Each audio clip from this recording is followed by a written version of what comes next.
మూసీ నది పరివాహక ప్రాంతం ఎంత ఉందో ఆ బఫర్ జోన్లో కానీ మూసీ నదిలో కానీ పేదలు అత్యంత నిరుపేదలు తండాలలో గూడాలలో మారుమూల పల్లెల్లో ఉన్న పేదలు ఈరోజు హైదరాబాద్కు వలస బతకడానికి వచ్చారు, జీవనాధారం కోసం వచ్చారు.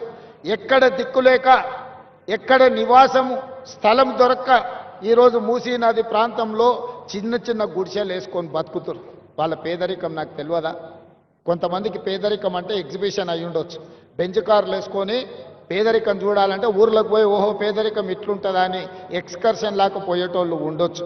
గుంటూరులో చదువుకున్న వాళ్ళు, గుడివాడలు చదువుకున్న వాళ్ళు, లేకపోతే అమెరికాలో చదువుకున్న వాళ్ళకు.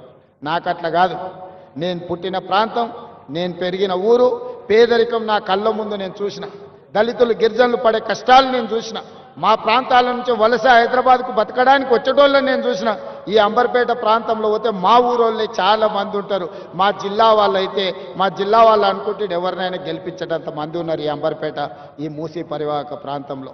వాళ్ళ పట్ల నాకు ప్రేమ ఉంటుంది, వాళ్ళ పట్ల నాకు అభిమానం ఉంటుంది, వాళ్ళకి సహాయం చేయాలన్న ఆలోచన ఉంటుంది. వాళ్ళని ఇబ్బంది పెట్టి నేను బాపుకునేది ఏమున్నది ఒకసారి ఆలోచన చేయాలి. నేనేమన్నా ఈ భూమిని మూసీ నదిని చుట్టి నా సూట్ కేసులో పెట్టి నేనేమన్నా మా ఇంటికి తీసుకెళ్తానా? లేకపోతే విదేశాలలో దీన్ని తీసుకెళ్ళి దాచిపెట్టుకుంటానా? లేదు కదా.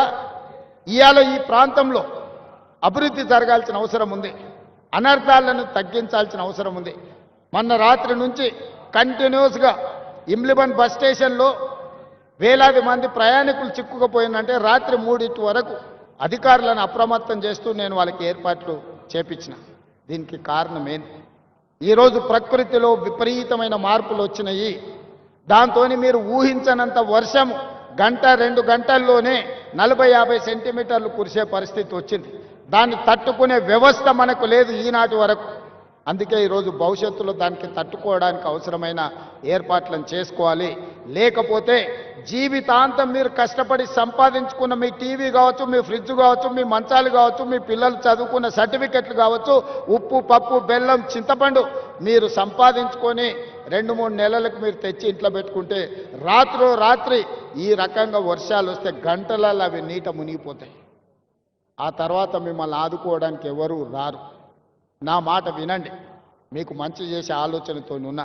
ఇవాళ కాలేరు వెంకటేష్ గారు ఒక ప్రతిపాదన చేసిండు. అంబర్పేట అసెంబ్లీలో 5 కిలోమీటర్లు మూసీ నది పరివాహక ప్రాంతం ఉన్నది.